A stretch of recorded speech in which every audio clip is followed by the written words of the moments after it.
Imagine you have like a high-performance battery, right? Okay, yeah. And it runs perfectly for all your everyday tasks. It gives Yikes. you reliable, consistent power.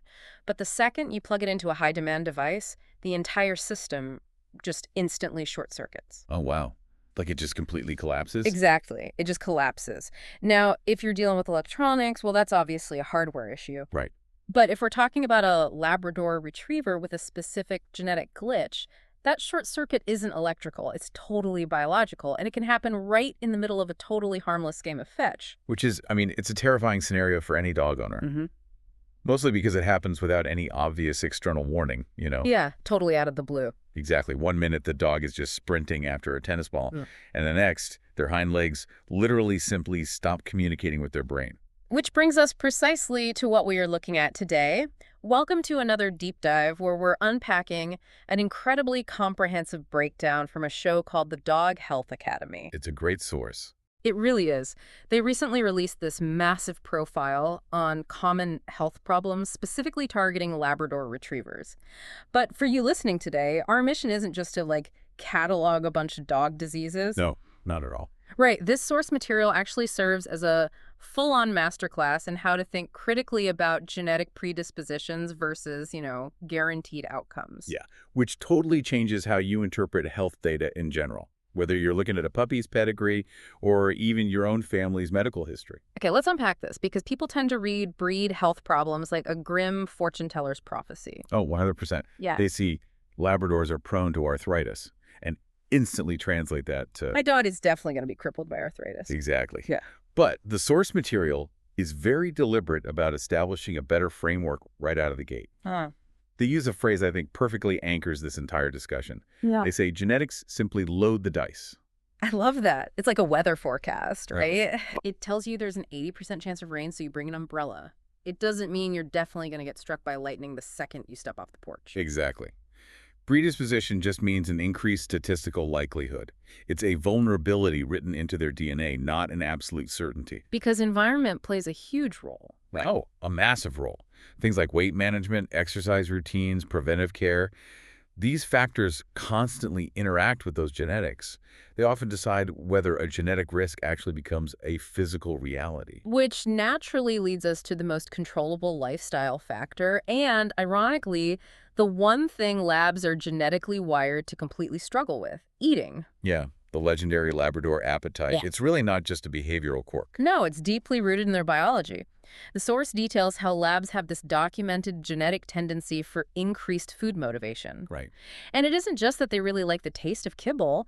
Many labs actually have a literal mutation in the POMC gene. POMC gene, yes. And this gene is responsible for producing the proteins that signal the brain to feel full.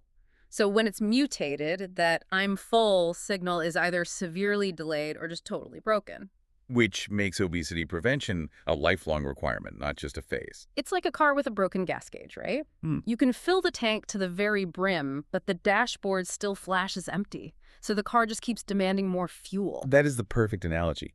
And over time, that extra weight adds severe strain to joints, Yeah. increases metabolic risks, and just creates general wear and tear on the entire body. So what does this all mean on a practical level? Because I have to push back here. Sure, go ahead. If a dog is genetically wired to be ravenous-like, their brain is literally screaming that they are starving, isn't obesity basically inevitable? I Right. mean, are owners just supposed to chronically underfeed a hungry dog? If we connect this to the bigger picture, it's actually not inevitable at all, but it does require active intervention. Okay, how so? This perfectly illustrates that loaded dice concept. The genetic urge is always going to be there, right? But the human controls the actual food bowl. Right. So you utilize high-fiber fillers like green beans or specialized satiety kibbles. They provide massive physical bulk in the stomach without the dense calories. Right. You're altering the environment to manage the biology, proving that biology is not always destiny. You're tricking the gas gauge by filling the tank with water instead of high-octane fuel. Precisely. Okay, so building directly on the issue of weight, the conversation in the source shifts to what happens when that extra mass presses down on a genetically vulnerable physical structure. Right, moving from the metabolic engine to the structural chassis. Exactly. The source covers dysplasia and ligament tears. Let's start with dysplasia, which labs are highly predisposed to, both hip and elbow. Yeah, and to break that down, dysplasia essentially means abnormal joint development. Right. So in a healthy hip, the ball fits smoothly into the socket. But with dysplasia, there's a mismatch in growth rates. They don't fit smoothly. They're loose. And that looseness causes grinding, which leads to arthritis. Exactly. And it's influenced by genetics, sure, but also growth rate, weight, and age-appropriate exercise. And then there's the cranial cruciate ligament, or CCL, which stabilizes the knee. The source says this is super prone to injury in active large breeds. Yes, and sudden lameness after activity is a major red flag there. It requires immediate vet evaluation. But here's my thing. I look at joint dysplasia like gears in a machine that are manufactured slightly misaligned at the factory. Okay, I see where you're going. If they are misaligned, they're going to grind. So does managing a puppy's exercise even matter if they are born with these misaligned gears? What's fascinating here is how responsible breeding steps in to address that exact problem. Oh, interesting. Yeah, reputable breeders actually screen their breeding dogs for hip and elbow health using x-rays. They're literally trying to improve the gears generationally. So they only breed the dogs with aligned gears. Right. But for the individual dog you already have at home, managing their weight and exercise protects whatever baseline structural health they were actually born with. You reduce the mechanical load, you reduce the friction. That makes a lot of sense. Now, joint issues are physical, they're mechanical. You can picture a grinding gear. Definitely. But here's where it gets really interesting. Some of the most fascinating predispositions in the source material are entirely invisible. The hidden glitches. Exactly. Until they are triggered, you'd never know they were there. The source talks about PRA, which is progressive retinal atrophy. Which is a hereditary condition causing gradual degeneration of the retina. Right. Yeah, and it affects lower light vision first, so the dog becomes night blind. Then there's CNM, Centronuclear Myopathy, another hereditary muscle condition. Yep. But the one I want to talk about is EIC, Exercise-Induced Collapse. This is that biological short circuit we talked about at the start. It really is. A total loss of muscle control during intense exercise or high excitement. It's like plugging a battery into too much power and it just fails. But how on earth is an everyday owner supposed to distinguish normal dog exhaustion from a literal genetic muscle collapse? Well, this raises an important question about the danger of self-diagnosis. Right. The source explicitly warns against this.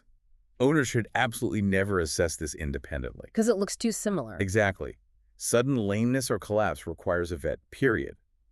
But the incredible power of modern science here is that PRA, EIC, and CNM are all hereditary.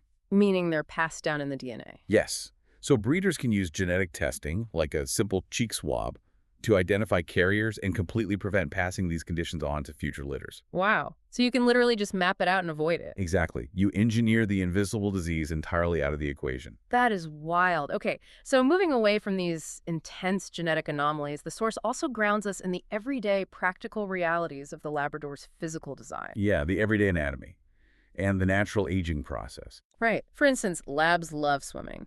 That's what they do. But their classic floppy ears create this incredibly warm, poorly ventilated environment in the ear canal. Which makes them highly susceptible to ear infections, especially after swimming. It's an evolutionary irony. They love the water, yet their ear shape makes them vulnerable to water-related infections. It's like building a submarine with a leaky hatch. That's a funny way to put it, but it's true.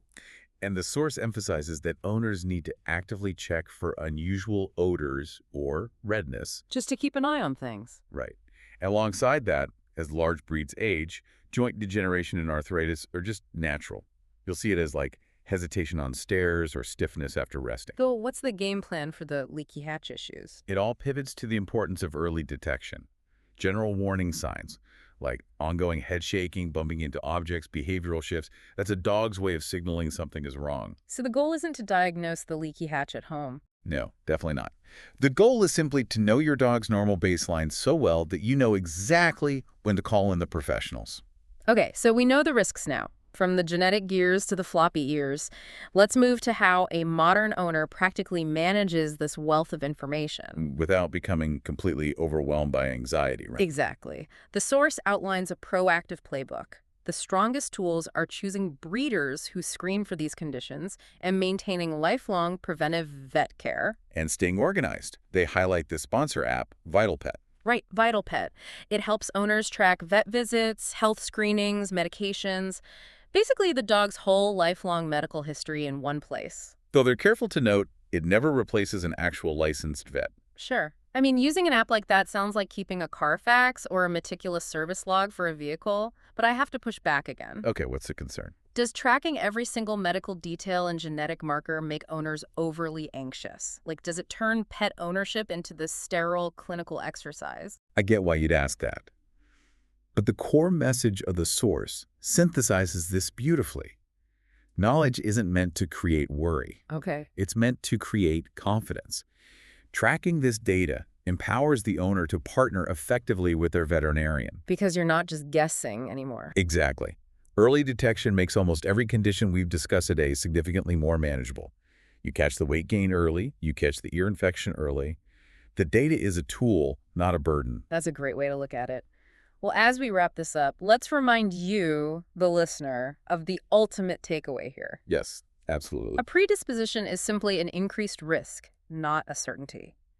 From their hips to their eyes to those floppy ears, routine monitoring and responsible care are basically your best defense. And honestly, even if you don't own a Labrador, this deep dive provides a fantastic mental model for navigating any kind of health data. Oh, totally. It teaches us how to look at statistical risks objectively, respect the massive role of genetics, but fiercely take ownership of the environmental factors we can actually control. Yeah, it's about agency. Exactly. Well, I want to leave you all with a final kind of lingering thought today, something that wasn't directly covered in the source, but builds on everything we've talked about. Okay, let's hear it. We've spent this whole deep dive talking about how carefully we track, screen, and manage the genetic flaws of our canine companions, right? Right. But as genetic technology continues to advance, I mean, we're moving so fast, will the future of responsible pet ownership eventually shift from just managing and screening these diseases to literally editing them out of the breed's DNA entirely? Oh, wow. Like using CRISPR or something similar. Exactly. Will we go from treating the symptom to completely erasing the flaw from the blueprint? That is an incredibly provocative thought. The ethics of that alone are just staggering. It really makes you wonder what the next decade of dog health is going to look like. Well, thank you so much for joining us for this deep dive. Stay curious, keep questioning the mechanics of the world around you, and we'll catch you on the next one.